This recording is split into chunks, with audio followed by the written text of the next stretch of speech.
Hey, what's up, Laker Nation? It's been a while since I uploaded to YouTube, but I did a in-depth space on Twitter a couple days ago on how to fix the Lakers, examining the free agency market, and also proposing trade proposals on what I believe can fix the Lakers and help them going forward. We got a big upcoming offseason. Rob Pelinka is going to have to get very creative because we have limitations with the cap, and it's very likely we're going to keep Russell Westbrook. So it's going to be a big offseason coming up, and the Lakers have to be very, very shrewd on how they proceed forward so that it doesn't hinder their future in post LeBron James era. So, they're already making moves with Darvin Ham's coaching staff assembling it. They reportedly are looking to hire Rasheed Wallace, who I think is going to be a good get for the Lakers in terms of motivating AD, another skilled power forward, and, that could really get into the player's face and hold them accountable. Obviously, a champion with the Detroit Pistons in '04. So he's going to command a lot of respect. And then on top of that, we just hired today, per Adrian Wojnarowski, the Lakers hired Chris Gent, who used to work under Coach Bud in Atlanta and has relationships, of course, with Darvin Ham in the Atlanta days. And then plus, I believe he worked in Cleveland as an assistant. And so he knows LeBron James. So there's familiarity there. And so I like what the Lakers are doing in terms of, getting an assistant coach who also prioritizes shooting and also knows how to build rosters. So we could be looking forward to more shooting on the Lakers and a guy that scouts well as well and a top assistant in the league. So the Lakers are making moves. And thus, I was kind of encouraged to put together an in-depth space on how we could fix the Lakers. And I believe the guys I named and the trade proposals I named will help them greatly. So, here's the in-depth space. I look forward to you guys' thoughts. And share your thoughts in the comment section down below of this video. Let me know what you guys think and names I haven't mentioned, whether it's in trade proposals or whether it's from free agency. I look forward to your thoughts. Comment, like, share, and subscribe. Let's get into it. Hey, what's up, guys? Just wanted to let you guys know that this space is going to be recorded. I will not be accepting speakers at the moment. I will be acting as the de facto Lakers GM in this recorded space. So basically, I'm going to give my practical approach on how to fix the Lakers for the upcoming next season. And I'm going to go into their cap situation along with trade proposals for THT and players like that. The possibility of stretching Russ. And then my top 30 free agency list of guys that I believe could help the Lakers. So if you guys definitely want to stay, feel free to stay. I will not be opening up the room to speakers until I'm done, just so that it doesn't interrupt the flow on how I plan to fix the Lakers. So it's just a guide on how to fix the Lakers. And so I'm going to get into it. I do appreciate the listeners staying in the space and joining. So anyway, the Lakers cap situation is, nonetheless, it's crazy, man. It's crazy. I mean, obviously they're going to be over the cap. We know what that's like. So yeah, they're at $150,822,945. That's quite a lot. And the Lakers have cap holds of $24,544,168 to be exact. So this is numbers I crunched and spent a lot of time trying to work on this just to provide this content for you guys. So I hope you guys enjoy it, but I just wanted to educate some of the fans on, what's going on with the Lakers cap situation. And so their total cap salary with the cap holds is $175,367,113. The NBA projected cap is around $122 million. So, the threshold is about $149 million. So that means the Lakers are $53 million over the cap, and they have massive luxury taxes. Of course, they don't compete with the Golden State Warriors, but they're up there. But the Lakers players on the roster going into next season, I'll get into that right now. We got Russ with a player option for $47 million. He's likely going to opt in. We haven't seen official news, but we've seen Woj report that he's likely going to opt in. That's $47 million, so it's very unlikely that he won't opt out, but we'll see. A lot of fans are hoping, obviously, for him opting out. So, I mean, considering, the fit and everything and how bad we had a season, and, the fact that a lot of fans were kind of getting on Russ, and unfortunately, some fans directed that hate and frustration towards his family, which is a no go. They did that to Danny Green, among other things. So, I hope fans don't do stuff like that. But yeah, sorry, Jay. I'm going to go over some stuff, so it's gonna be a while, man. If you want to participate as a listener, that's awesome. But I'm not gonna open up the room as of right now to speakers, because that's just gonna interrupt the flow of what I'm trying to, the content I'm trying to provide. So apologize for that. But I do see you requesting to speak. Anyway, so Russ will likely opt in. We know that. You got LeBron James at $44 million, AD at $37 to $38 million, and then THT at $10.2 million. Kendrick Nunn, he's on a player option. There hasn't been any news yet that he'll opt in, but he's at $5.25 million, so he's not going to get that money in the open market at all. So he's very likely going to opt in. We could see that for sure happening. And then we got 6, Stanley Johnson on a team option, and the Lakers will likely retain him. I mean, he's outperformed his contract this past season. He'll be at about $2.3 million after crunching the numbers, I think, if he opts in. So that's not really going to hurt the Lakers. I mean, that's approximately the vet minimum. The vet minimum, I believe, is $2.6 million, so he's slightly under. So the Lakers will likely retain him at that amount so that they can have a versatile, wing defender who can play in the small ball position as well at the 5 or 4. So that's going to give Laker options there with Stanley Johnson. So he has a team option. And then you have Austin Reeves, 7th player they have on the roster, with a non-guaranteed deal. He's at $1.5 million, but I'm sure they'll retain him at that amount. I believe his contract deadline to be guaranteed going into next season is around January 10th, 2023, if I'm not mistaken. And then the 8th roster spot is Wenyen Gabriel. So a lot of people, like I was going to say earlier, they thought that the Lakers only had 4 players on the roster. That's guaranteed for sure with Russ, LBJ, AD, and THT, but they also have team options and player options. So, and I could see them retaining Stanley Johnson, Austin Reeves, and Wenyen Gabriel. And speaking of Wenyen Gabriel, he's at $1.8 million on a team option. I could see the Lakers bringing him back as, he did well last season. And he was very inexpensive, for the amount that he is providing on the court and the amount that he's making. A young big who could provide versatility at the power forward and center positions. He could shoot a little bit. He had a pretty good, outbreak against the Toronto Raptors, kind of bringing the Lakers back in that game. And so you look at a player like that who, is relatively young and could provide versatility. The only issue for me with Wenyen Gabriel is he's too light in the ass. He's about, 210?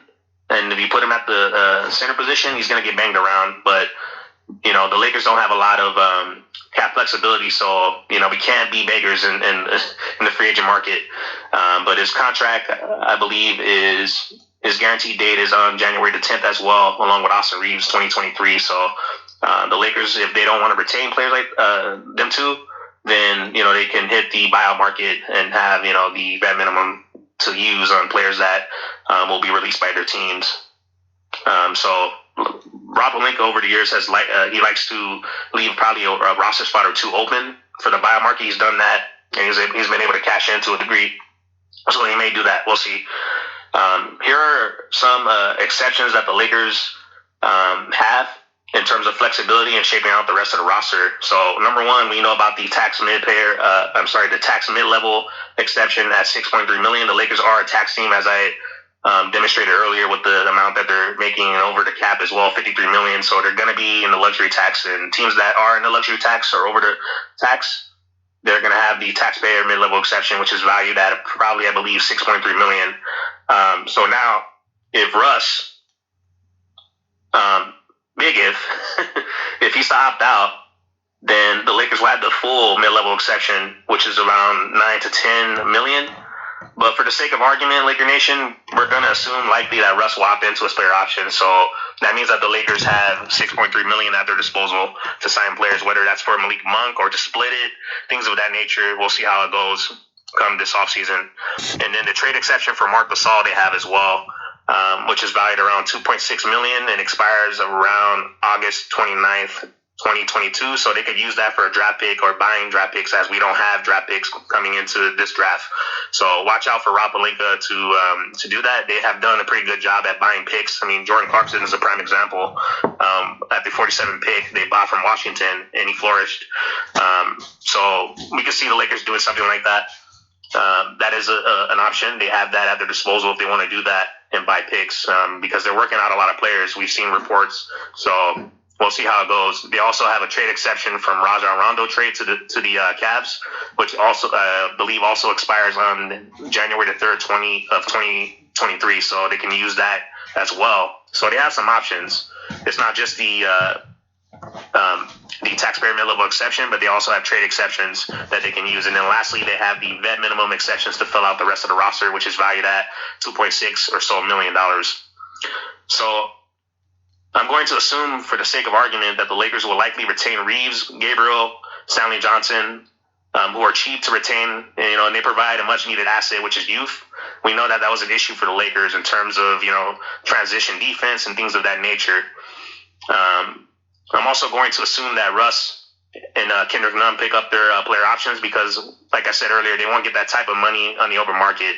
Russ is not getting $47 million from any team. And Kendrick Nunn, being that he set out with a bad knee or bone bruise, he's not going to get $5.2 million. So they're likely going to pick up their options.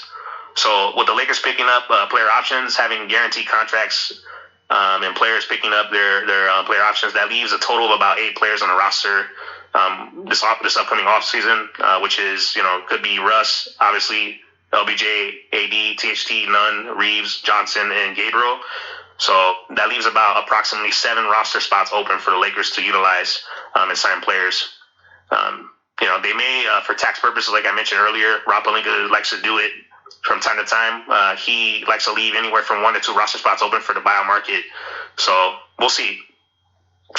I'm going to get into ways of how the Lakers can, be fixed via trades, possibly stretching out Russ's contract and why, and on free agents the Lakers should target.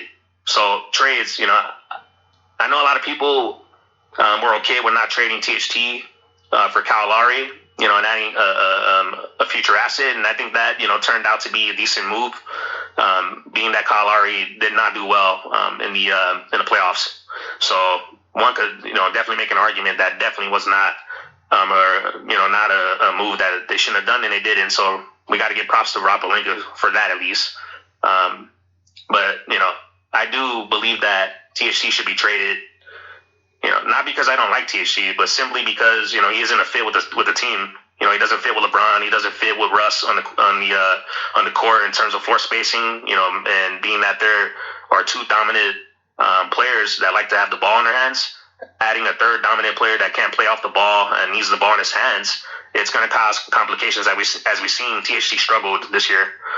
And then with the second unit playing with Malik Monk, who's another ball dominant player, he will struggle. Like I mentioned earlier, he did last year. He shot a career low, and he just didn't look confident at all. So, I just think it's unfortunately, time to trade THT. It's a tough pill to swallow, and he had promise, but, he's the type of player that if you trade him to a team, that needs a shot creator or a young team on the come up, he could thrive. We've seen that with Kyle Kuzma. We've seen that with other players around the league, D'Angelo Russell, the list goes on, Jordan Clarkson, and so on and so forth. He can probably put up about 20 points per game, and be a building block as a main player for a young team on the come up. He's not built at the moment to play with experienced vets like LeBron James, AD, and Russ, who have playoff experience and championship pedigree. He's just not. He needs to spread his wings and, have a true opportunity to grow, where his growth is going to be valued and it won't be impeded. But, here are my top 5 trade packages I think would be solid for the Lakers, involving THT as the main part of the trade. Just a note, Laker Nation, a trade that the Lakers will, do if they decide to trade, whether it's Russ or any trade for that matter, I believe will hard cap them. So I believe the hard cap is around $155 million. So the Lakers cannot pass that. So after that, they would only have pretty much vet minimum contracts to give out. But nonetheless, here are my top 5 trade packages for THT that I believe can really help the Lakers going into next season. Some of them are, I'm not going to lie, some of them are risky or questionable, but I really believe, and I'll give my logic as to why it helps both teams out. but it does involve, some of them do involve giving up future assets. But based on who I may name, you guys may agree and may not agree, and I'll open the room up for that later on. But here's trade number one: THT Kendrick Nunn, 2026 first round pick for Gary Trent Jr. Of the Raptors. The Lakers need a shooting guard, who could defend at a good to an elite level. Gary Trent Jr., man, he really impressed me in the Portland series during the Lakers championship run when he was defending out of position. I mean, he's a shooting guard. He's defending LeBron James, like ball pressuring him, putting in a lot of energy, and Bron's going to get his. But the point is, he still defended at a high level and made things tough for LeBron, and then he was able to score as well, put up about 20 points, I believe, that series. So, he's the type of two-way player that the Lakers need in the perimeter that could fit next to AD defensively and offensively fit next to LeBron James and Russ. They're going to need that shooter on the perimeter to open things up. The Raptors reportedly tried to get THT twice. And the Lakers were unwilling at the time to include their future picks for Kyle Lowry and players like that. So Trent, Jr., he's also 23. He fits with the timeline post-Bron era, with AD. So he'll be a solid building block. He has 2 years left on his deal, and he's making, I believe, approximately $17.2 million annually. So if things don't work out, that's a tradable contract. So with the Raptors, they want to get younger players with upside, and THT, they have coveted. So I can see them possibly revisiting a deal for THT, and also with Kendrick Nunn, a solid second string backup point guard. Once his salary clears up at $5 million, they'll be able to extend THT once his deal was to expire. So they could use that $5 million extra to extend him and guys like whether it's Barnes, Scotty Barnes, and players like that. Like they have some really good, nice building blocks, and they develop players well. So THT will fit perfectly. Like I said, he needs a system where he can spread his wings and come into his own. Not only that, he needs to be around long wing defenders, and Pascal and Scotty Barnes will be perfect for him on the perimeter, where he can just kind of do his thing. And he's developing a little bit defensively, but I think that would be a good place for him. It works for both sides. Like I said, the Raptors are, they're going towards rebuild and adding on young talent. And, they made the playoffs, but I don't think they're going to get any star players. Toronto's it's not a place, where a lot of free agents go, just like Utah. It's very, cold up there and different country and stuff like that. So a lot of players are not necessarily going to want to go there. So they build through the draft. So adding THT will give them a player that can give them a much needed shot creator next to Pascal. And then, like I said, Scotty Barnes is developing. And so you have a trio right there that you can build upon, and an OG as well, Anunoby. So, yeah, the Raptors are doing a good job in terms of building their talent, and that's what Masai Ujiri does, man. So I think that would be an exceptional fit for THT, and then, of course, for us with Gary Trent Jr. This trade is at the top of my list, Laker Nation. The Lakers have to, they have to get something done like this. They need a two-way wing player that can defend multiple positions and hit shots, and Gary Trent Jr. fits the bill to perfectly. He's somebody that could come in and win. He has playoff experience, and he's relatively young. He's 23 years old. So Gary Trent Jr. put up 18.3 points last season, 1.7 steals, shot 85% from the free throw line, and shot 38% from three. Obviously, that's a valuable asset playing next to LeBron James, who likes to drive and kick. And then, like I was going to mention, you have Coach Darvin Ham wanting to implement a 4-out, 1-in system where the floor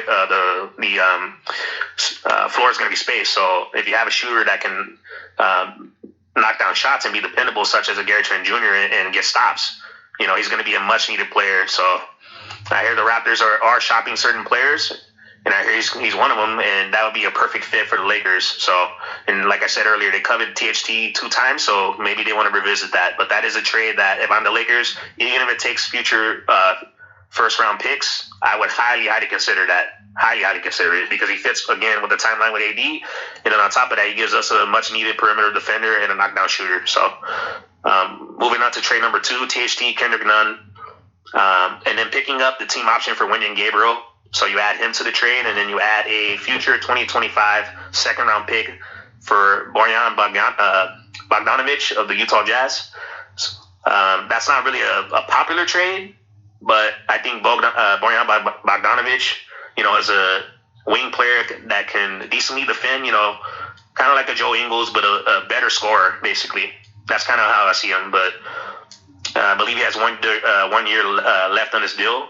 So the Lakers obviously can clear cap. Yeah, they're giving up an asset, but they're going to clear cap, and they get a player that can kind of help them, in their playoff run, that has playoff experience. A valuable small forward who can space the floor. Not a great defender, but he tries on defense.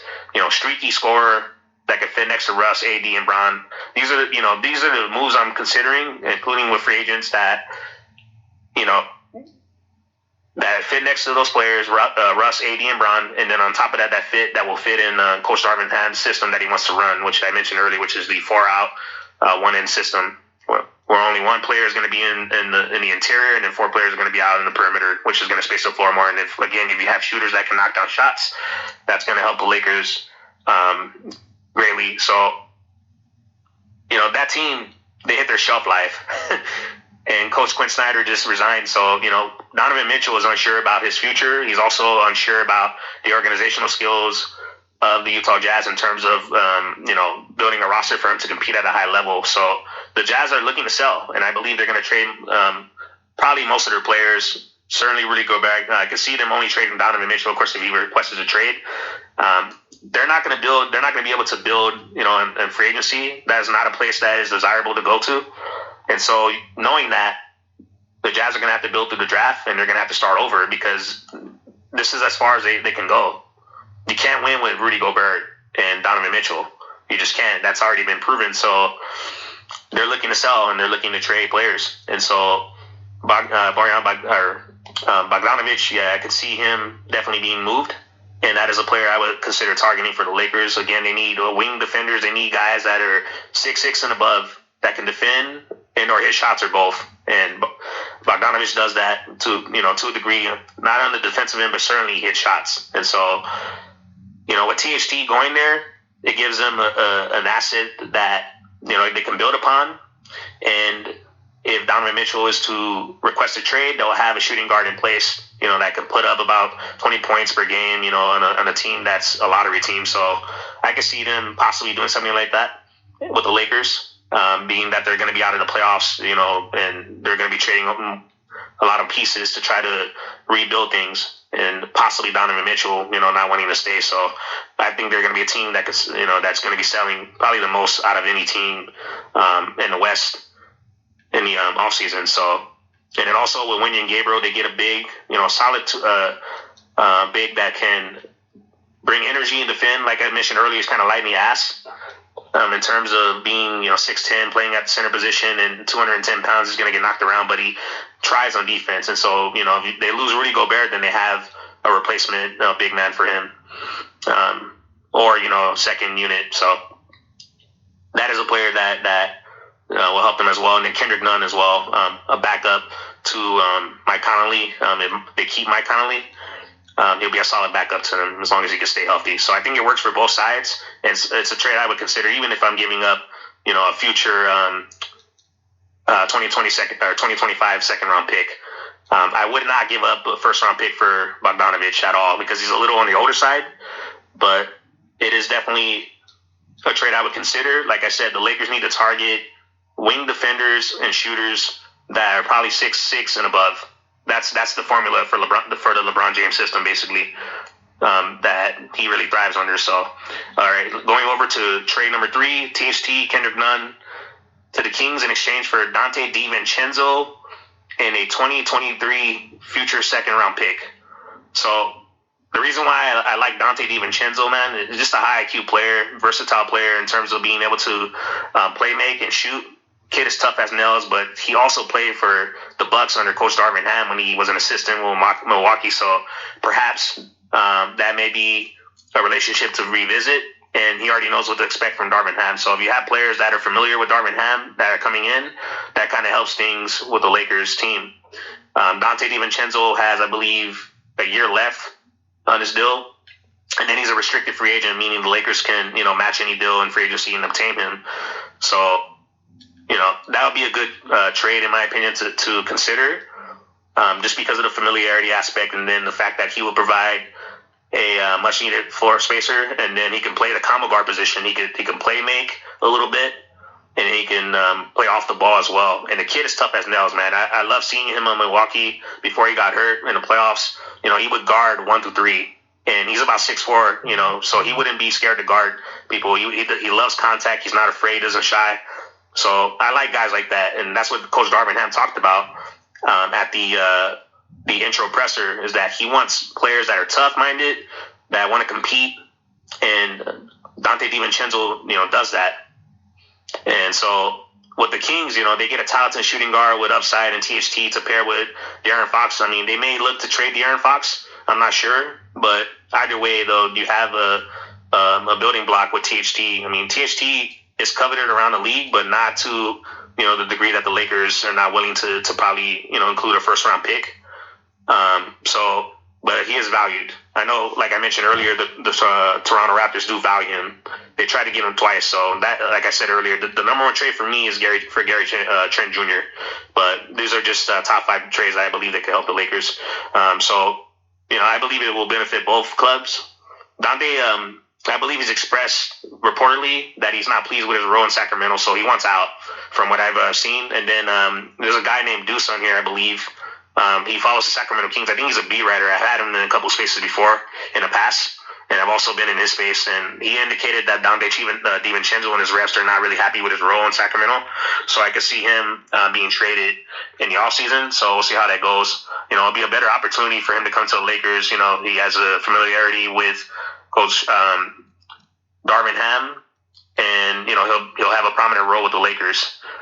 So not only that, the Kings had pending free agents at shooting guard and also point guard as well. So getting none, adds point guard depth for them. So we'll see how that goes.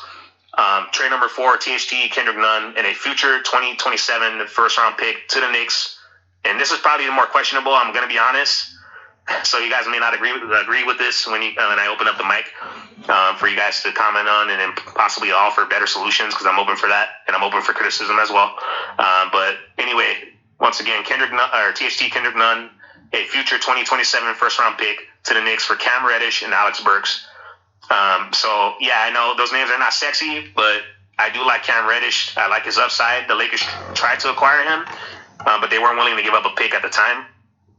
So I could see the Lakers adding him or attempting to add him, and why they would do this trade, because they need wing versatility. Cam Reddish, can provide that. He's young. He can defend multiple positions, and I just couldn't believe the fact that the Knicks didn't use him. They would sit him every time he would make a mistake, and I just didn't understand what Tibbs. It seemed like Tibbs had a beef against him. It was crazy, but he's a player that can get really streaky. He has a lot of talent. I was kind of surprised that the Atlanta Hawks gave up on him. So, and that is a player that I think is a low risk, high reward type of player that the Lakers should highly consider trading for. The Knicks didn't develop him properly, didn't give him a chance, and he has a place on the Lakers here if they were to trade for him in terms of his versatility on the defensive end, which Coach Darvin Ham, values, and then of course LeBron values being able to have a wing next to him that can defend multiple positions and knock down shots. And Cam Reddish could do that to a degree and attack the rim as well. So Coach Darvin Ham will find minutes for him. The Knicks are likely selling. They're looking to trade probably Julius Randle, Alec Burks, and players like that. So after a disappointing season, after making the playoffs prior to this season, they're looking to likely add young talent and draft picks. And so, moving someone like Cam Reddish, who has value, I think the Knicks are going to likely require some picks. And the Lakers are going to have to make tough decisions this offseason. And so I do believe I would do this trade. It's questionable because, Cam Reddish is on an expiring deal, but Alec Burks is a streaky shooter. He opens up the floor. He can play the 1 and the 2. And you need shooters that can space the floor in the type of system that we're going to run. So this is just my logic in terms of thinking about guys who are 6'6" and above, who can defend multiple positions, and who can knock down shots. Those are the players I want to trade for, and also play make as well, or have that versatility, like I mentioned with Dante DiVincenzo, being able to hit shots and being able to play the combo guard from time to time. So we'll see how it goes. I just think that will be a solid trade for both teams. It's questionable because of the fact that Cam Reddish is expiring, and then you're going getting Alec Burks, and you're trading a future first round pick for that. It's questionable, but I believe they can retain Cam Reddish, and that's why I would do it, because of his youth and his upside. So, and the last trade I would do for THT, number 5, Lakers trade THT, Kendrick Nunn, and a future 2025 second round pick to the Hawks for Bogdanovich. The Hawks are also a team that's selling after a disappointing season. And word around the grapevine, I've seen reports on Twitter that they're shopping Collins, Gallinari, Bogdanovich, just to name a few players. They may require a first round pick or an additional second round pick to make this deal work, and I probably would consider it. But the Hawks, they're going to need more shot creators around Trae Young. They had dry spells offensively in the playoffs at times, depending on Trae Young, to save them and things of that nature. THT, is a player that can get to the bucket. He's a guy that likes to see contact, and he can score. He'll also add a young talent to build upon, and an additional shot creator next to Trae Young. So I think that will be solid for them, and then also a future young asset with that draft pick. And then the Lakers, man, they get a combo guard and Bogdanovich with 2 years left at $18 million annually. Like I said, I'm also targeting trades that, if they don't work out, then it's a tradable asset after the first year. So $18 million is a tradable asset, and especially for what he can bring. He's a guy that can play make. He can take pressure off LeBron James. He can also get you a bucket from time to time. He plays really well off the ball as a spot-up shooter, and he's one of the best transition spot-up shooters in the NBA. And that's going to fit next well to Russ, who likes to rebound and go, and just overall the style of play that Coach Ham wants to play. So Bogdanovich gives Russ a great shooting target in transition, and I think this trade will be solid for both teams. And yes, the Lakers, once again, they'll take on salary with an additional year for a player who's 29 years old and Bogdan, but they get much needed shooting assets such as shooting and playmaking. So he's not a solid defender, but he has those attributes that are needed, and that's why I would do the trade. So moving on to Russ, man, this is a complicated situation. I don't believe he's going to get traded at all. And for those who watched the press conference of Coach Ham, they pretty much are banking on him staying. I mean, they talked about him as if he was staying. So, I mean, the coaching hire for the Lakers, in terms of the criteria that they wanted to hire a coach on, clearly was a coach being able to implement Russ in the system. How we enable Russell Westbrook. That was one of the main criteria on hiring a coach. And Darvin Ham, took the job for that. And clearly he said that, during the press conference, that he doesn't understand why the media is writing off Russ. Is still one of the top players in the NBA and also in NBA history. So that coach speaking highly of you like that means you're likely staying.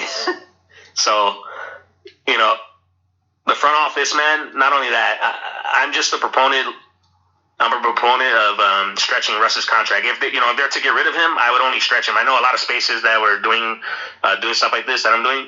They didn't really mention the stretching his contract out, but I am a proponent of that.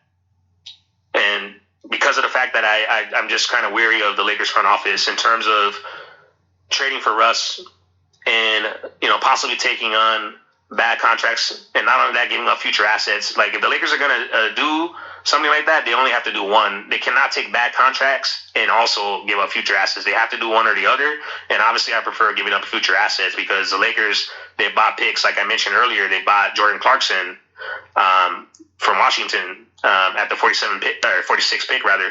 And so they could do stuff like that. They've done stuff like that in the future. Our drafting, our scouting department, in terms of the drafts, they've developed well. A lot of people like to say that the Lakers don't develop players. That's not true. We've seen it with Jordan Clarkson. We've seen it with D'Angelo Russell, Kyle Kuzma, Alex Caruso, even from the G League, and then obviously with Austin Reeves. The Lakers can develop players. They have.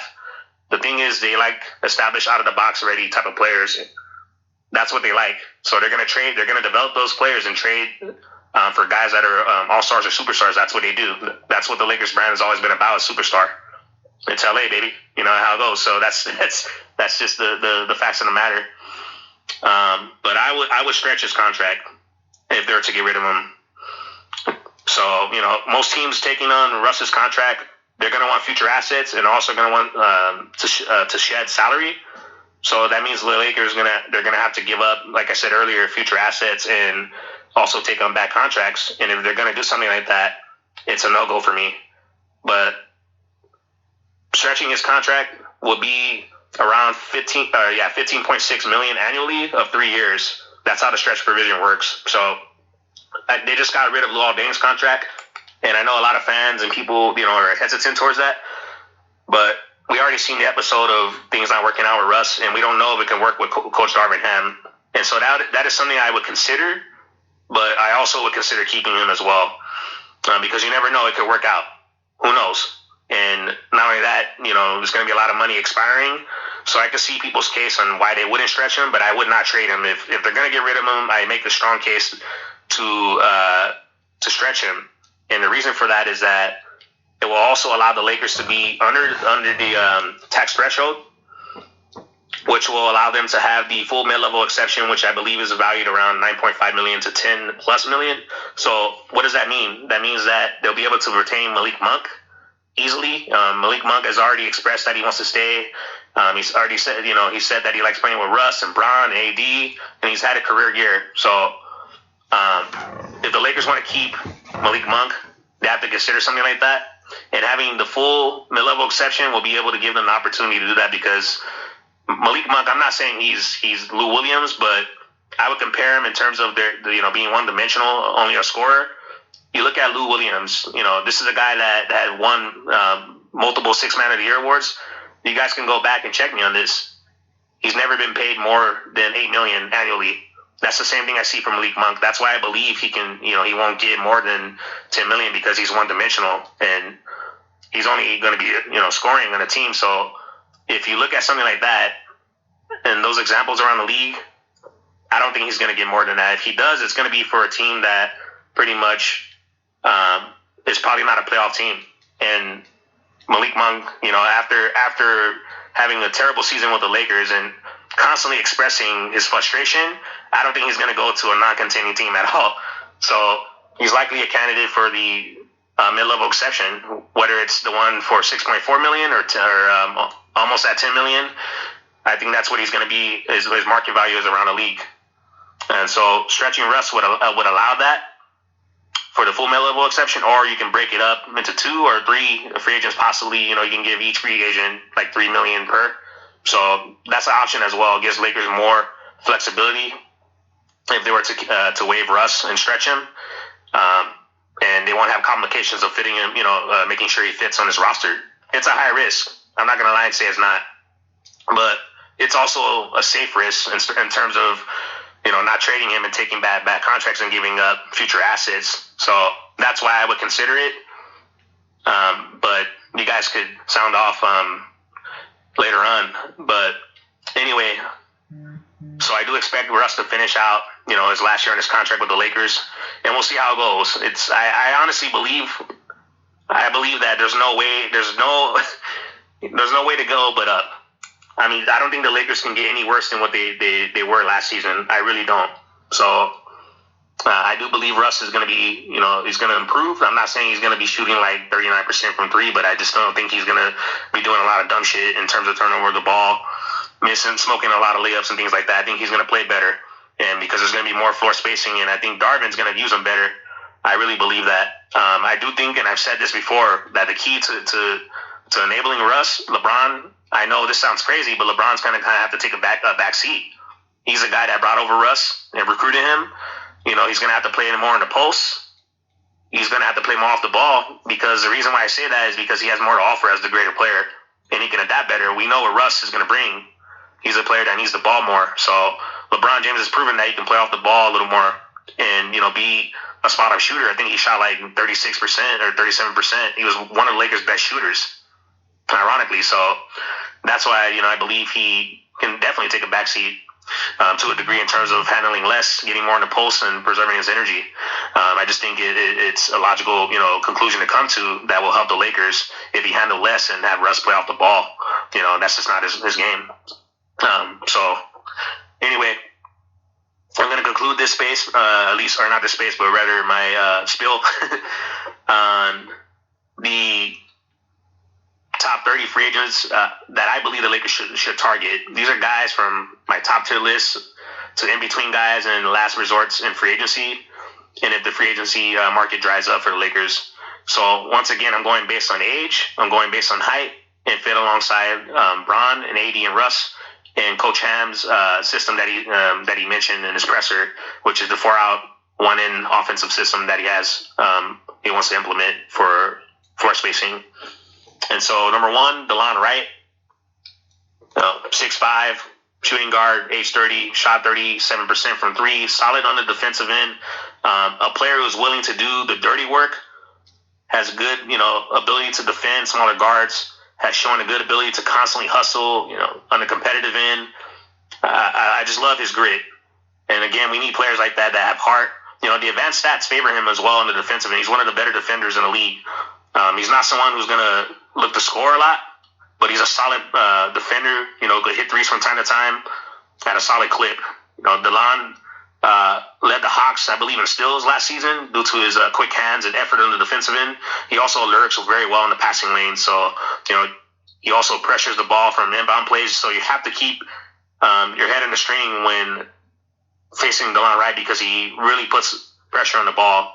And that's the kind of guys we need to pressure the ball on the perimeter and also, in inbound plays and things like that.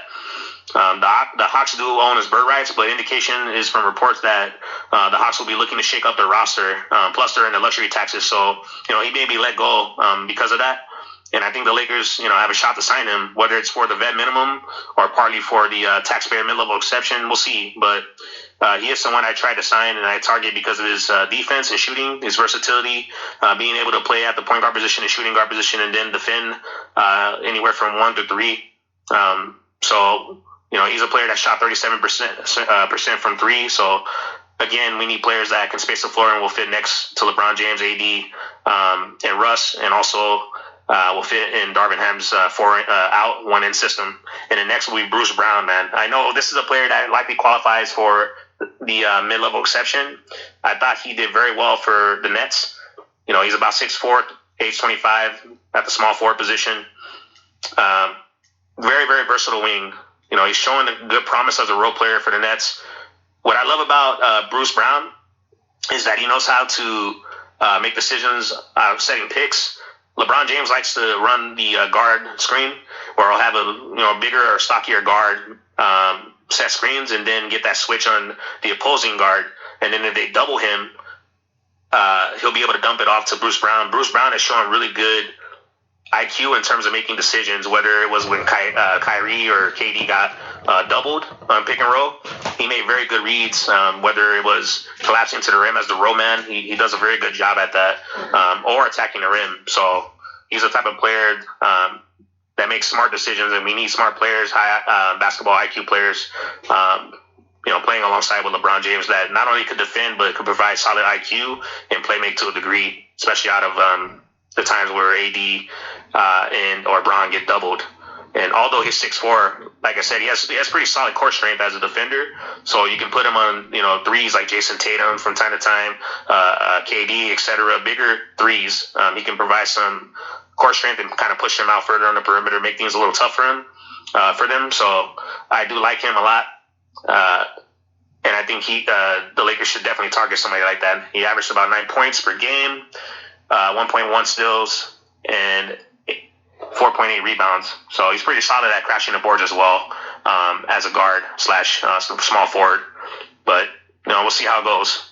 If the Lakers want to retain Malik Monk, they may be able to convince him to take less and have his bird rights, and then next season promise him a bigger contract. So who knows? I do believe Malik Monk is gonna stay at Laker. When he looks at his options, there's a lot of teams that made trades, and a lot of cap space is dried up, and you have only the weaker teams that have cap space, other than Portland, who could potentially be a playoff team depending on who they get. Rumor, of course, for them is they're gonna try to go after Zach LaVine and Miles Turner and players like that. So we'll see how it goes for Portland. But getting back to the Lakers, Speaking of Malik Monk, the Lakers have to resign him, man. He's probably number one for me in terms of free agency. He's 24. He gets buckets, works well with Russ, AD, Bron. We already seen that, what he could do. He had a career year for the Lakers on the vet minimum, so 13.8 points, shooting 39% from three. He's a must. He's a must to have next to Bron, AD, and Russ. So we'll see how it goes. I really hope we're able to retain him, whether it's for $6.4 million taxpayer mid-level exception or the full mid-level exception, and we stretch Russ. Either way, the Lakers have to do everything reasonable to retain him. So he stated that he wanted to stay. He loves playing with Russ. He loves playing with Brown. He loves playing with AD. So we'll see how it goes. Of course, Austin Reeves, number 4. They're likely going to pick up his player option. I'm sorry, not Austin Reeves. My mistake. Austin Rivers. Now, Austin Rivers, age 29, 6'4", point guard / shooting guard. The Lakers not only need a guard who's a willing defender, but what I like about Austin Rivers is he's tough, man. I mean, this is a guy that got his eye bruised, was bleeding, and was still playing through that shit. I like guys who could take, elbows, who could take hits to the face, and they still, like Austin Reeves, he led the team, and I know the team joked about it. He led the team in, getting hit in the face. Even Russ mentioned that, like, every practice he would get in the face, and almost every game he would get in the face. So I like guys like that who are tough, man. And Austin Rivers is somebody who, is a tough player, and not only that, a shot creator that the Lakers should target. He's not really a good defender, but a willing defender. He brings effort, and that's what this team needs because they lacked effort last year. So, he's not a guy that is a really good three-point shooter. Shot about 34% from three. But he provides toughness. He provides a willing defender, and he provides, shot creation. And the Lakers not only need shooting, but they also need shot creation as well. So I do believe that he can be a solid contributor. Not only that, he's not really a good mid-range shooter. Overall, he shot like 41%. So from time to time, he can get streaky. But off the bench, as a backup point guard or shooting guard, he's somebody that will be solid, and I believe he is a candidate for the vet minimum for the Lakers. So that's somebody I would target. And then next will be Brian Forbes, age 28, 6'2", shooting guard. The reason why Brian Forbes is on the list, even though he's a shorter player, he's a sniper, plain and simple. Not only that, he played for Milwaukee as well, so he has familiarity with Coach Darvingham when he was an assistant. He fits well in the 4-out-1-in system as well, like I keep mentioning. Floor spacing, not really a good defender. He gives up height to opposing guards, so that's going to be an issue. The Lakers are going to have to, defend as a team if they sign players like this who provide shooting, but they don't, they're not able to defend. For the Nuggets this past season, he averaged about 8.6 points, shot about 92% from the free throw line, and that was one of the bigger issues for the Lakers. They weren't really a good free throw shooting team. And Forbes can greatly aid that. So, that's somebody that I believe they can get for the vet minimum or, partially for some of the taxpayer mid-level exception, probably $3 million or so. I could see him getting $3 to $8 million in the free agent market, but it's worth a shot to try to go after him. And I think probably Coach Darvingham could probably convince him. I do believe that's the kind of players he's probably going to go after. Like I mentioned, Dante DiVincenzo. I'm going to mention Serge Ibaka later. He's on my list for sure. Players like that from Milwaukee that I believe Coach Ham could still. So we'll see how that goes. And then this is another player I would target, but he's likely unrealistic. But I still would target him. And Otto Porter Jr., age 29. He's 6'8", small forward / power forward. Porter Jr. will be a tough get, man. He's competing for an NBA championship right now with the Golden State Warriors, so this is a high valuable role player. If the Lakers lose out on Malik Monk, and if Malik Monk wants to, take higher than the taxpayer mid-level exception, or gets an offer that is more than the mid-level exception, then that is a player I would target for sure. Because he adds versatility. You can play him as small ball as the center.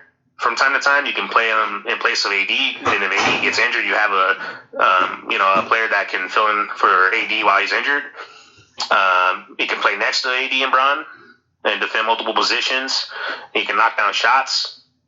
This is a guy that has a lot of versatility, a Swiss Army knife that can do a lot of things well. So he's definitely somebody that's going to command the full mid-level exception or the taxpayer mid-level exception. So anywhere from 6 to 10 million he's going to get in the free agent market.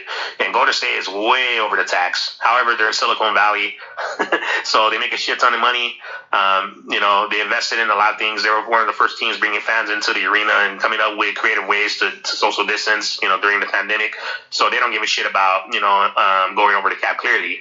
They're really massively over the cap, so they're probably going to retain him anyway. But he's somebody I would target. He put up for the Golden State Warriors in the regular season 8.2 points, 1.1 steal, 5.7 rebounds.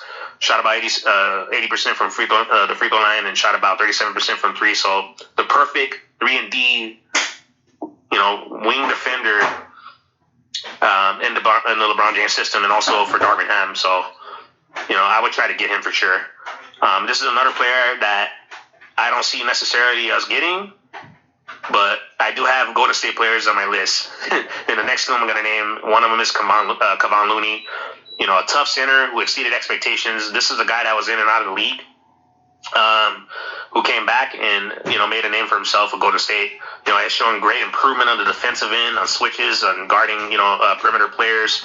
He has shown toughness in protecting the paint, rebounding. He always sets good screens, and you're going to need a good screen setter for LeBron James and Russ to get to the rim. So, and not only that, he puts really good pressure on the rim, and then not only that, he's also a solid replacement for Dwight Howard. If the Lakers are not to bring him back, or even if they are to bring him back, to have two, paint enforcers such as Kevon Looney and Dwight Howard would be solid, man, for the Lakers in terms of their center rotation. And Kevon Looney is only 26 years old, which I thought he was older, man. So, he's likely going to command the mid-level exception in free agency. So he's somebody other than Otto Porter Jr. that if Malik Monk doesn't resign, that I would throw the full taxpayer mid-level exception at, because you have valuable role players who have championship experience, and competing in the playoffs, you need that, especially if you're trying to contend for a championship.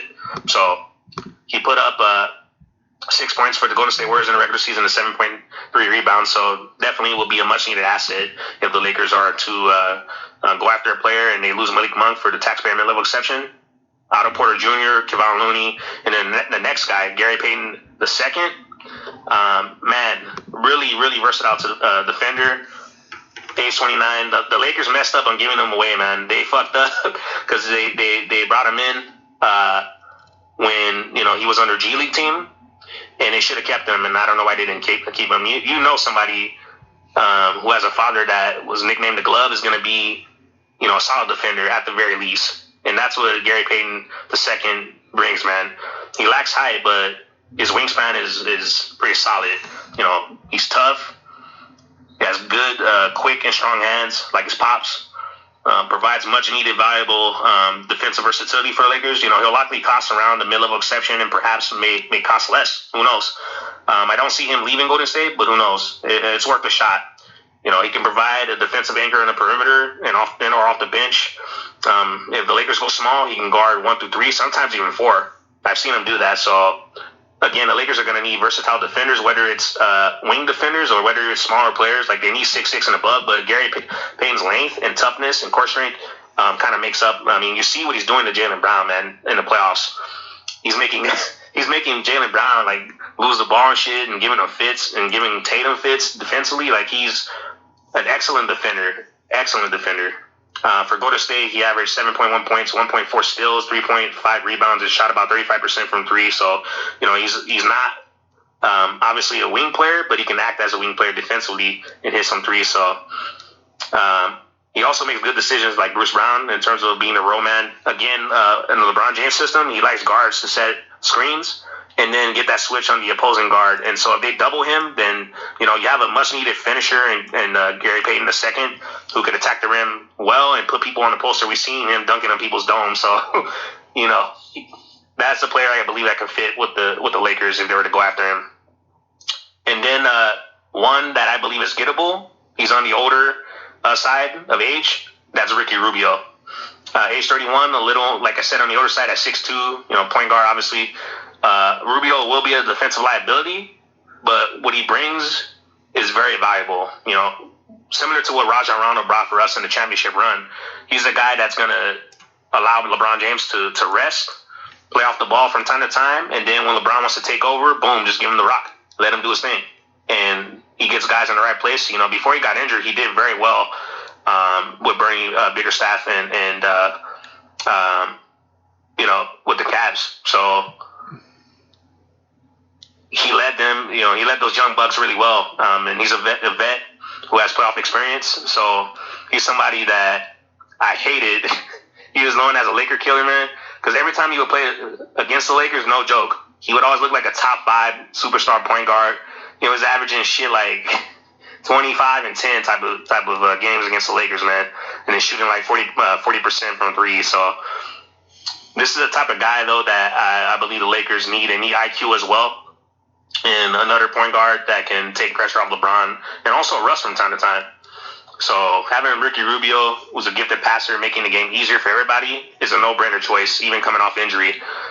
I don't expect him to stay with Indiana, and because of the injury, I believe his market value has decreased. So I could see, you know, him getting the vet minimum for a contending team, and I believe the Lakers should definitely go after somebody like that, and he could be a smart plug for the Lakers. I think that's a low risk, high reward, man. He has a lot of experience, and he's a really good, great playmaker. And then next will be Tristan Thompson. You know, experience with LeBron James with the Cavs, man. He's a free agent, a tough center who could provide some defense, a little on the older side, but you know, he has good energy and good rebounding, really good offensive rebounder.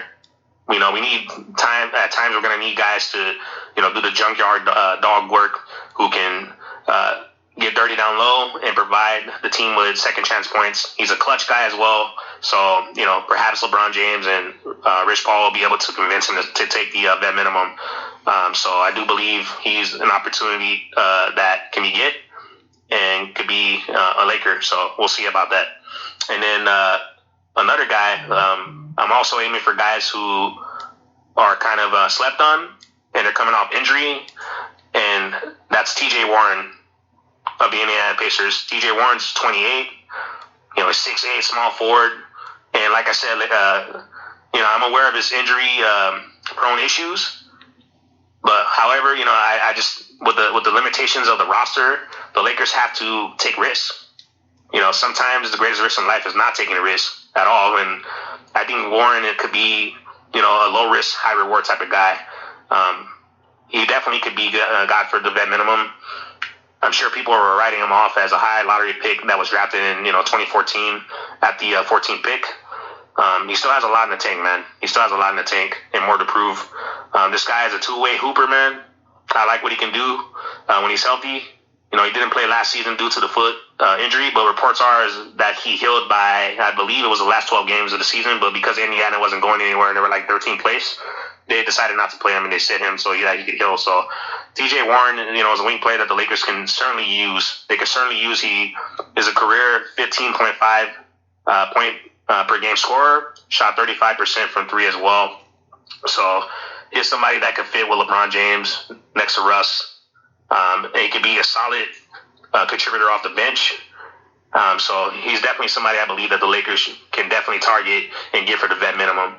And then next, this one's going to be a harder one. This is kind of on my wish list, but I really like this kid a lot. Isaiah Hartenstein of the Clippers, age 24.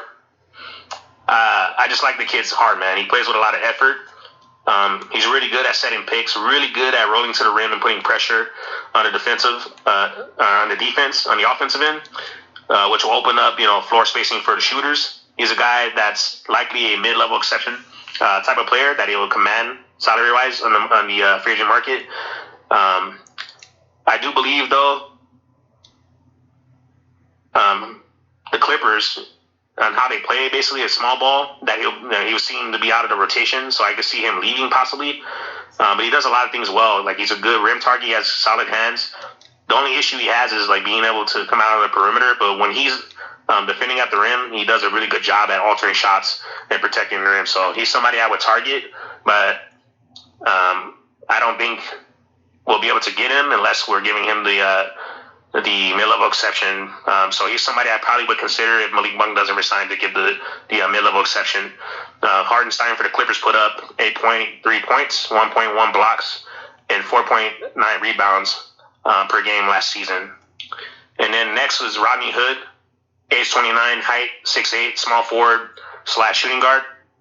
Hood, after he tore his Achilles in Portland a few years ago, he was never the same player. But again, I'm mentioning guys like this because the Lakers have cap issues in terms of their flexibility, and if they make trades, they're going to be hard capped. So that only means they can go up to about 155 million.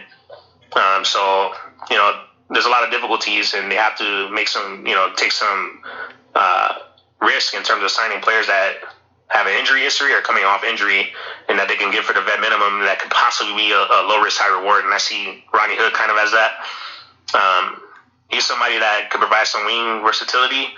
And his career averages were 10.4 points, 84% from the free throw line, 36.6 from three.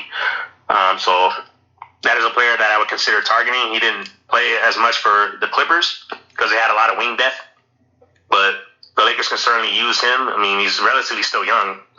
Then like I said, he provides wing depth. And that's something that the Lakers need to strongly target. I mean, you look at a lot of teams that are doing well in the playoffs and that have won championships, they had wing depth, and the Lakers are going to need that. So next will be Dwight Howard. A little on the older side at 36, but he can still provide toughness. He loves playing in LA, solid rim protector. He gets the crowd involved. I love when he blocks shots and waves to the crowd and shit like that. So not only that, he'll be good next to guys like Kevon Looney or Tristan Thompson or Isaiah Hardenstein if we were to get them, or just obviously as a fallback option. Even at his age, he still can get out on the perimeter and move his feet well and alter shots and block shots. So he's somebody I would bring back. He's obviously going to be a vet minimum contract, so he wouldn't cost a lot. And then next, this one is my top wish list. It's very unlikely, but who knows? This is another player I would consider giving the taxpayer mid-level exception to, and that's Tyus Jones of the Memphis Grizzlies. Age 26, he's 6 feet, point guard. Tyus will be very tough to get. You'll likely get the mid-level exception anywhere from 6 to 10 million. But this is a guy who stepped up very well in the absence of John Morant when the Grizzlies were, I think they went, if I'm not mistaken, 22-2 without John Morant. And he stepped up very well, man, showing great leadership, guts, control the offense for the Memphis Grizzlies, by dictating the flow. He made sure guys were in the right place. He was hitting big shots. He's done that in the playoffs. Even, this is a guy that just adapts to any role, and you need players like that, either if he's coming off the bench or a starting point guard. Tyus Jones is a championship, in my opinion, level role player, and that's why you have to target guys like him. So he's somebody I would definitely try to convince strongly to come over. If we're able to get him, man, that would be a huge get. But I highly doubt it. But again, if Malik Monk doesn't resign, he's the type of player I would target for the full mid-level exception, because he's, like I said, he's a championship role player, and we need guys like that know their role, that can adapt to multiple roles, and that can make smart decisions. And so, he put up about 8.7 points, 4.4 assists, shot 81% from the free throw line, and shot 39% from three. So obviously he gives you a much-needed shooter on the perimeter next to AD, Brown, and Russ. And then next, I believe this player is possibly gettable and has overcome a lot in terms of his injuries, and that's Victor Oladipo. Age 30, 6'4", shooting guard. This is a guy, like I said, he's overcome a lot of injuries, and then he stepped in the absence of Lowry. He did pretty well in the playoffs. A versatile defender on the perimeter. I love his toughness. He can guard 1 through 3 effectively. Really gives fits to Jaylen Brown, man. This is another player other than Gary Payton II that gave fits to Jaylen Brown. I mean, Jaylen Brown could not dribble the ball around him, man. He was losing the ball. So you need guys like that. They're going to pressure, that are going to pressure the ball 94 feet, and he does that. He's just a pesky defender. I love guys like that. So, Victor Oladipo is the type of two-way player that the Lakers can certainly use. He could score, he could defend, hit the three from time to time. I think he shot at a solid clip on about 4 attempts per game. He shot about 41%. So I was kind of surprised about that when I was doing my homework on some of the guys. But he's still a guy looking to come back from his injuries and perhaps have an increased role. And with the Lakers, he's going to have that. especially with his relationship with Russell Westbrook from OKC. He talked about loving playing to play with him, and he blossomed while playing in OKC. He had a career year, I believe, before he started to see injuries. So perhaps Russell Westbrook could convince him to come to the Lakers, possibly in the vet minimum, maybe even take partially the taxpayer mid-level exception. Like the Lakers should consider breaking up their mid-level exception and trying to convince Malik Monk to take less, so that they promise him more. And they have his bird rights, and they can kind of extend and go over the cap if they plan on extending him or not this season, but the next season after this upcoming one. So we definitely need somebody who's a pesky defender because AD, it's going to take the load off of him. The less defense he has to play, man, and patrol outside and inside, the less chance he has of getting injured. So Oladipo will provide that. We need perimeter defense. We need guys that can pressure the ball. And prevent guys from getting to the rim. The Lakers were one of the worst teams defending the perimeter. So having a guy like that can kind of get stops on the perimeter is going to allow AD to rest rather. So that's somebody I would strongly target for the mid-level exception and try to convince. And then next, I mentioned him earlier, Serge Ibaka. He's a little on the older side at 32, 6'10", power forward / center. This is a guy that is a starting center that I believe he's obtainable because of his relationship to Coach Darvin Ham. So he's a certain player, man, that I would certainly try to strongly target in free agency because his fit next to AD, like he could space the floor, he can rebound still. He's not like he lost a step defensively. But the reason why I believe he'll leave Milwaukee because you'll have Brooke Lopez back and Bobby Portis is emerging. So and the Bucks like to play small, so they'll have Giannis and Bobby Portis, and so that Ibaka's going to fall out of the rotation. So that's why I believe he'll leave Milwaukee. And with the Lakers, he'll have a prominent role more. So he can definitely start. So. He didn't start play as much for the Clippers. He had problems, and that's why he got traded to Milwaukee, and then he fell out of the rotation. But with the Lakers, he can start. And him and AD next to one another, man, that'd be nice. That would be nice in terms of having guys who can alter shots or block shots. And then on top of that, Ibaka can space the floor. So he's somebody that I would strongly consider giving the full mid-level exception or partial mid-level exception. I don't think he's a vet minimum, but you never know. Relationship with Russ, relationship with Darvin, things like that. Sometimes for players do factor in. And playing in LA, like he has a chip on his shoulder. He believed that he should have got more tick with the Clippers, and so he's posting things on social media about like wanting to leave the Clippers. So I mean, when you have guys like that had issues with prior teams and then they're not getting time, they may take less to prove themselves, and then they playing for the Lakers, that we still have a lot of market value. I mean, social media, not only social media, but stations like ESPN, they're still talking about the Lakers. They're still talking about the Lakers even during the fucking playoffs. So that just goes to show you that the Lakers generate views, and if you play for a team like that, you're going to be seen on national TV and stuff like that. So I think a lot of guys that probably won't are seen more so not to take less. They may take less. I mean, Malik Monk took less. And we know he's about an $8 million, probably maybe even more annual player. So possibly Serge Ibaka and other guys like that may take less to come to the Lakers, especially when we need them and they could play a prominent role for the team. Next will be Taurean Prince, age 28, height 6'7", small forward / power forward, a solid 3-and-D guy, that will fit well in the Brown system and playing under Coach Ham. I believe he's obtainable for the vet minimum and possibly slightly above.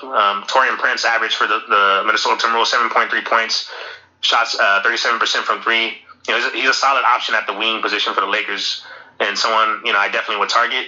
And Minnesota, I believe they're shopping D'Angelo Russell as well, so I could see them kind of not blowing up the team, but I could see them trading pieces and letting guys go like Taurean Prince. So he's somebody I would target. And this is a guy that's on my wish list as well. Probably unlikely. And Mitchell Robinson, age 24, 7 foot center, man. If we can get somebody like him next to AD, man, that length, that will bother teams a lot. That's what made the Lakers special in their run in 2009 to 2010, because nobody had size in terms of 2 7-footers playing in a lineup, 2 big old trees you're trying to score over, plus Lamar Odom. Like, if we have something like that in terms of young youth that can be mobile on the perimeter, that's going to give team problems. Like Golden State, they like to play small, so if you have mobile bigs that can kind of take away things from them on the perimeter and also protect the rim, that's going to be big. And Mitchell Robinson and AD, man, next to one another, man, that'd be nice. Be a tough get, though. He's somebody that likely will command the full mid-level exception. I could see him getting anywhere from 10 to 15 million, maybe even 20 million, possibly annually. So he's going to be a very tough get. Plus, you got teams like the Charlotte Hornets, along with the Chicago Bulls. They're looking for a defensive big, and I'm sure they're going to be targeting guys like Mitchell Robinson and Rashad Holmes. So I don't think he's gettable, but he's somebody I would strongly try to target. He's somebody more on my wish list. So we'll see. Possibly even the Phoenix Suns when they sign and trade Aiden, because it seems like he's on the move. They may try to go after Mitchell Robinson, and I think Mitchell Robinson will serve himself well if he plays with a player that can get him the ball and make things easier. So he's going to have to play with a great point guard, whether it's with LaMelo Ball, whether it's with Lonzo Ball in Chicago, or whether it's with LeBron James. Who knows? But that would be my recommendation for him, is to play with a great point guard, or a point guard that can get him easy shots and make him thrive. So obviously with Chris Paul as well in Phoenix, if they are to do that. But moving over to Gary Harris, age 27, 6'4", shooting guard, a solid replacement if we're losing Malik Monk. Only played 61 games for the Orlando Magic. I highly doubt he wants to stay there, and he will look for to play for a contender. Harris is likely someone that is going to command probably the mid-level exception, the type of guy, that type of salary, or partially above. So we'll see how that goes. He can also likely command probably anywhere from 6 to 12 million.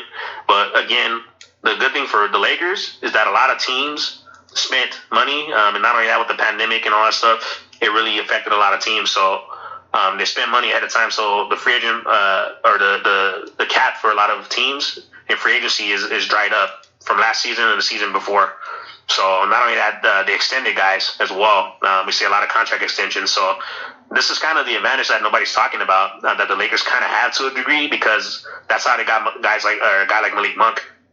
Because a lot of teams don't have cap space because it dried up. So I think Gary Harris and other players like that, maybe even Tyus Jones, Ibaka, et cetera, guys that will probably even take that minimum and then try to show out, play in a big market, and then they end up playing themselves into a really good contract, leaving the Lakers after one season. So a lot of people do that, especially when the money is dried up. So Gary Harris can possibly do that. This is a guy that scored 11.1 points, shot 87% from the free throw line, shot 38% from three. He can still fill it up. He's not a good defender, but he's somebody that is a streaky scorer. And again, what I'm targeting, and also in free agency and not just in trades, is shot creation, not just three-point shooting and youth. So he provides that. And then next will be Robin Lopez, a little on the older side, 34 years old, but still a solid big who, could provide some size inside. He's going to take hard fouls, set good screens, protect the paint. Issue is that he's really slow as hell in terms of, defending the perimeter. But I still like the option. If, this is a last resort type of guy. We can't get guys like Ibaka, Hartenstein, Thompson, et cetera. This is a guy that I believe we can get for the vet minimum. And, I can't see him returning to the Magic. He probably wants to play for a contender. So he averaged 7.1 points, 3.5 rebounds, and 1.2 blocks. And that's something that the Lakers need, is rim protection. So even if he's slow as hell, he can still provide rim protection. And then kind of a project player, low risk, high reward. Dennis Smith Jr., he's still relatively young, former lottery pick, 24 years old, 6'3" point guard, man. When Dame was out, I thought he stepped up pretty solidly. He came after coming back from his hiatus from the league, kind of being in the G League and shit like that. Coming back to the NBA, I thought he played solidly for the Blazers, and he's somebody I would take a chance on. Whether it's for third string point guard in the point guard rotation, or possibly even a second string. But he's showing some improvement on the defensive end. I thought he's showing pretty good energy and effort when he when he wants to, that he can be a decent defender, not a great defender, but also decent scorer. Can kind of get streaky, solid rim finisher as well. Who can get to the rim off the dribble. And so this is a guy that went over ninth overall in the I believe the 2017 draft. So I believe a situation like the Lakers will be a solid one for him to kind of up his market value and pending free agency on the 1 year vet minimum deal, and he can still prove he belongs in the league. So this is a kind of a last resort type of guy. The Lakers can get guys like Tyus Jones, Brian Forbes, Victor Oladipo, or Austin Rivers, etc. Dennis Smith Jr. will be a decent fallback option. Not particularly good at shooting the three. Only shot 22% from there. But perhaps playing next to LeBron James and AD, he might improve a little bit. But who knows? But once again, low risk, high reward. So he's somebody I would target if the Lakers free agent options at the point guard position dry up. And then next will be Ben McLemore. They should have never let Ben McLemore go, man. Age 29, 6'3". Really, really good shooter. I mean, this is a guy that has no conscience. Like, he just catches and fucking shoots, and he ends up making a lot of shots, man. He'll fit well in the 4-out-1 system, like I mentioned earlier, under Coach Ham, and fit next to LeBron James as well. We already seen what he could do when he played for us in our championship year, so we know what he can do. I'm sorry, championship year, the year prior. So he fits well, and he's somebody I would target. If the Lakers can't get Bruce Brown, Gary Harris, DeLon Wright, guys like that, Ben McLemore would be a solid option for the Lakers on the vet minimum. He averaged 10.2 points and shot 36% from three. So, and then this is not a sexy one, but I would target him still. And this is kind of as I'm finishing up my list, these are kind of last resort kind of guys. So Josh Jackson, a former top 4 pick, who got drafted at 4 in the 2017 NBA draft. The Lakers worked him out, and Magic Johnson liked him a lot. But they obviously they win Lonzo Ball, and Jackson is only 25 years old, man, 6'8". He hasn't panned out well as a top pick, but he still has some upside. Not really good on the offensive end, but a very, very good defensive player. And he's someone that I would target if options dry up at the wing position. Like, if we are not able to sign T.J. Warren, Otto Porter Jr., Taurean Prince, if they fall off the board for the Lakers, the Lakers need to go after guys, like I said, who are 6'6" and above and who defend multiple positions, and Josh Jackson can do that.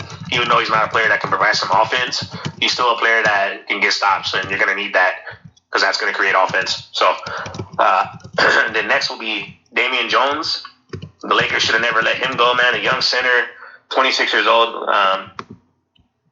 The Laker fans just fell in love with him. They wanted to keep him, but the Lakers decided not to bring him back. I mean, he played on their G League team. Then he played the last few months of the season, 2 seasons ago. So they should have never let him go. He's showing flashes of being a good mobile big who provides some energy and rim protection, a really good lob target, and he's somebody that I would consider putting next to Serge Ibaka, or Tristan Thompson, or even Dwight Howard if we're not able to sign those other centers. So, an athletic big, young big man with upside. I believe he's obtainable for the vet minimum. And I can see a lot of teams though across the league trying to target him, such as Charlotte or Chicago if they're not able to trade for Rudy Gobert or somebody like that, or they're not able to trade for or get Mitchell Robinson in free agency. So I can see them going after a guy like Damian Jones, who has a lot of market value. You could probably even get close to the mid-level exception. So we'll see. And then next will be Jeremy Lamb, age 30, height 6'5", shooting guard / small forward. Another lottery pick that has bounced around the league and hasn't really greatly panned out. But if he manages to find a place that can utilize his skill set, he might flourish. And I believe the Lakers can definitely provide something like that for him in terms of being on a 1 year deal once again, playing in one of the bigger markets. The guys may perform well, and so this is a guy that has stood in the NBA for quite some time because he provides some size, and he also provides the ability to score and decent defender. So he'll be a good replacement for Malik Monk if the Lakers lose him, and also if the Lakers are trading THT, they could have some wing depth with Jeremy Lamb. So his 3-point shot has fallen off over the years, from 40% to 30%. So it's a low risk, I would say mid-level type of reward signing. But once again, these are guys that kind of going over that or last resorts if the Lakers are not able to sign certain players in free agency. He put up about 7.9 points, 3.5 rebounds, shot 84% from the free throw line, and a dreadful 30% from three. But perhaps he may have a resurgence in shooting. Who knows? He is a streaky type of guy, so it's kind of a hit or miss. And the next will be Thaddeus Young, man. This guy has been in the league for quite some time. It's crazy. Since 2007. I didn't even think he'd been in the league this long, but he's only 33, so he's still like relatively young, but not kind of trending towards the old side. But height 6'8", power forward / center, the type of player still a stalwart player who is going to find his place on the NBA roster and provide necessary depth that you need, and has playoff experience. He brings energy, effort, rebounding, decent shooter. He's not a great shooter, but he provides a lot of good qualities on the defensive end, and just IQ. He just plays to his role. Like, he doesn't play out of his role, and so you need players like that don't try to play out of their role and stuff like that. Because how Darvin Ham was talking like he's going to assign player roles, and that's what Frank Vogel didn't do. That's why the team didn't know what the hell they were doing a lot of times. But if you have a coach who sets player roles and has expectations for them and keeps things consistent. I mean, we've heard Russ talk shit about Coach Vogel in terms of not keeping things consistent. You want me to do this? You say be Russ. We need a coach that definitely is going to define player roles. And Thaddeus Young is a player that, as I mentioned earlier, sticks to his role and doesn't play out of it. So he can provide a solid vet for the Lakers and power forward to center depth. Being if they want to play in the small ball, he can definitely do that.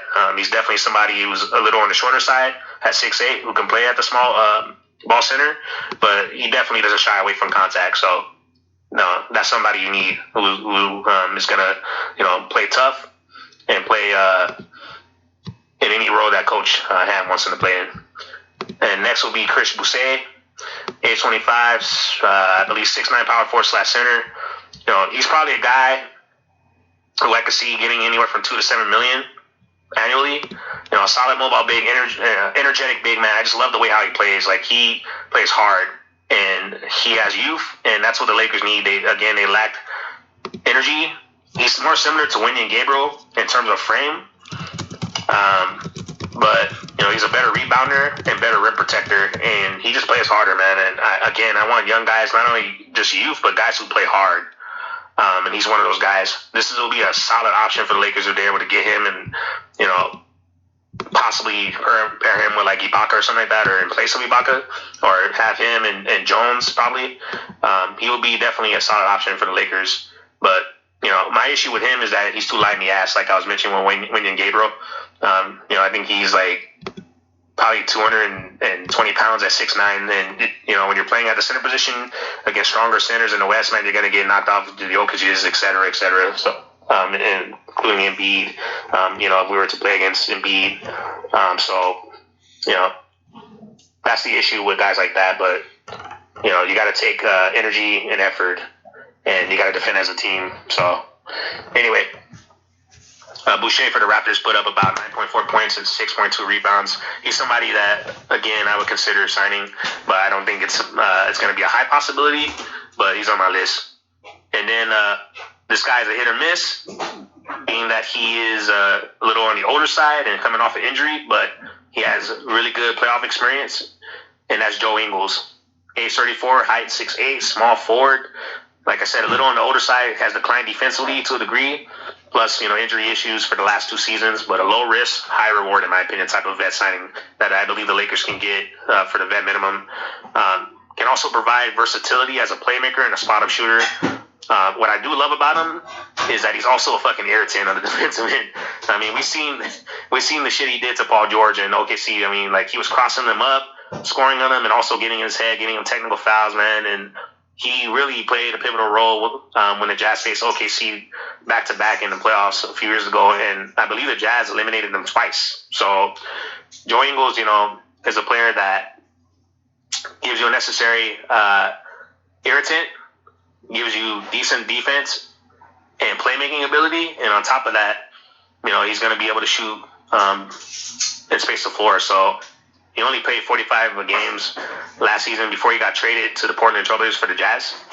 So again, I believe that he's a quality candidate for the vet minimum for any team who is a contending team or a team that is looking to have championship aspirations.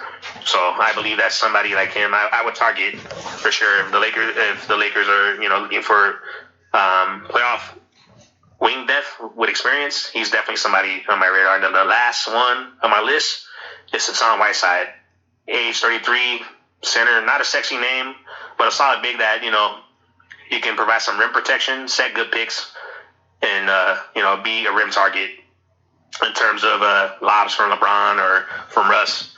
He's going to be able to do that pretty well. He finishes at the rim pretty well on lobs, so he's a lesser version of Dwight Howard, but a decent cheap pickup for the vet minimum. Lakers can definitely use his size in the inside. He's the type of player that's going to also be a foul magnet. So, he's going to foul players hard and stuff like that. We need guys like that are enforcers. He put up for Utah Jazz last season about 8.2 points, 1.6 blocks, and 7.6 rebounds. So that is my way that I would try to fix the Lakers and names I would target in free agency. Not sexy names as much, but some of them are decent, and I believe the Lakers, if they were to target those players and trade THT, either for the players I mentioned in those five proposed trades, I think they could make a solid comeback come next season, whether they keep Russ or not. My roster depth I